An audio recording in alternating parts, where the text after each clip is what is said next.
E que tipos de campanhas educativas elas têm mais impacto nas pessoas? Interessante esse questionamento, Emanuel, porque historicamente acreditou-se que aquelas campanhas educativas que exibem cenas de acidentes, por exemplo, né? Só fazer aqui uma ressalva antes de continuar. O termo acidente, eu ainda uso aqui e acolá, até para melhor compreensão das pessoas, mas existe uma recomendação da Associação Brasileira de Normas Técnicas que se substitua esse termo pelo termo sinistro de trânsito. E tem uma... Cara, mas isso é preciosismo? Não, tem uma lógica nisso. É que o termo acidente, ao longo dos tempos, ele passou a ser compreendido quase como uma desculpa antecipada. Quando você faz alguma coisa involuntária, foi sem querer, você diz, foi acidente. Isso. Foi acidente, né? Então é como se já fosse autodesculpável, porque foi acidente, não foi porque eu quis. E a BNT ela recomenda que se utilize esse termo sinistro exatamente para dissociar dessa visão que a gente construiu ao longo dos tempos. E mais recentemente, o próprio Código de Trânsito ele incorporou esse termo.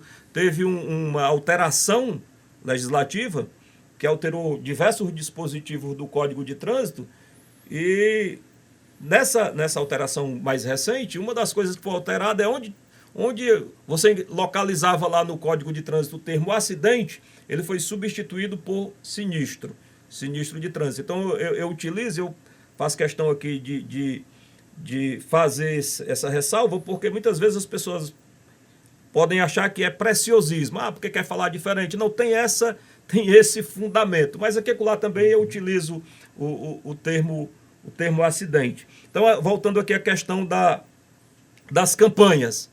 Historicamente, a visão era aquela de que se eu for expor pessoas mortas, pessoas sequeladas, eu vou conseguir impactar e em razão disso. Só que a psicologia, ela mostra que é o contrário. Que você não consegue sensibilizar as pessoas para mudar de conduta a partir desse tipo de abordagem. Eu, por exemplo, quando eu faço muitas ações voltadas para a educação, para o trânsito, ali em meados do 2015, 2016, eu realizei uma rodada de oficinas no Ceará todo. No primeiro momento, nós tínhamos a pretensão de formar 300 multiplicadores de educação para o trânsito. E aí a gente anunciou, e aí as demandas foram surgindo, e os municípios foram entrando em contato e pedindo para a gente dar um jeito. E aí, quando terminou o mês de maio, acho que foi 2016, 2017, saiu até uma reportagem no Diário do Nordeste, à época. E no final do mês de maio, nós tínhamos formado mais de 1.000 multiplicadores, porque só no município de Juazeiro, eles colocaram lá de uma vez mais de 100 pessoas no auditório. E era para fazer exatamente essas oficinas, para formar essa questão dos multiplicadores. E o que é que eu trabalho numa oficina dessa? Eu trabalho a possibilidade de você promover a educação através da música. Tem várias músicas que falam sobre esse tema que você escuta ali no dia a dia e você não associa a questão do trânsito, mas você colocar num ambiente aqui específico. Gente, vamos fazer uma reflexão sobre essa música aqui. Você tem música do Padre Zezinho, você tem música do Mastruz com Leite, você tem música do Benito de Paulo, você tem todas elas que falam sobre trânsito, que você já ouviu e que você não associa. Fiquei curioso. Eu só não vou pedir para cantar, porque... Eu não vou Mas pedir é uma bem interessante. Eu palhinha. vou mandar uma playlist para você. A do Padre Zezinho tem uma que é interessantíssima. Briguei com Deus. Ela conta a história de um pai que perdeu um filho em decorrência de um sinistro de trânsito, e aí ele, naquele momento ali de dor, aí o padre vai descrevendo isso. Por isso que o tema é Briguei com Deus, porque ele diz que não entende, não compreendeu onde é que estava Deus quando aquilo aconteceu, e no final ele consegue se reconciliar com Deus, né? É uma história muito bonita. Dentro dessa música, o título é esse. Quem tiver curiosidade, Briguei com Deus, Padre Zezinho. É uma canção muito bonita. Mas você tem muita coisa para você trabalhar. Eu digo muito.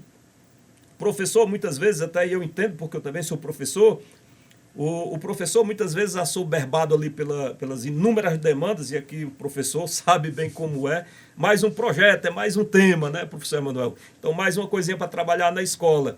E muitas vezes você se acomoda e você fica esperando o manual ou a cartilha. O manualzinho ou a cartilha, né? Mão na roda, muito bom. Manual ou cartilha. E quando eu faço essas oficinas, eu procuro mostrar para os educadores, os participantes, os futuros multiplicadores, que ele tem N possibilidade de trabalhar esse tema sem precisar da cartilha ou do manual. São essas ferramentas que eu estou falando. O desenho, você estimular, você faz ali uma roda de conversa ali com a galerinha e depois você estimula para que elas possam reproduzir algumas coisas que elas assimilaram nos desenhos. Daí você vai ter resultados muito bons. Então, o desenho, a pintura, a música. E uma coisa que hoje está muito assim em voga, aquela questão da mini cidadezinha, né, com os carrinhos, com a mini pista. As maquetes. As maquetes. Eu tenho uma certa resistência, eu digo muito o seguinte, eu ministrei uma capacitação dessas ano passado ali no Vigílio Távora, com alguns educadores aqui do município. E falando sobre isso, eu dizia, gente, o melhor laboratório que você pode ter para você fazer um trabalho desse, você pega os seus alunos aqui no Vigílio Távora, faz uma filinha, cada um pegando na mão do outro e bota ali na calçada e passa 10 minutos com eles ali que você tem o melhor laboratório do mundo. Você não precisa da maquete, você não precisa da mini cidade, porque você tem a cidade. A rua. Se você for para a calçada, você vai ter N elementos para você trabalhar. Então, é essa perspectiva. Eu acho que a educação, o Maio Amarelo, essas propostas todas, elas têm essa importância.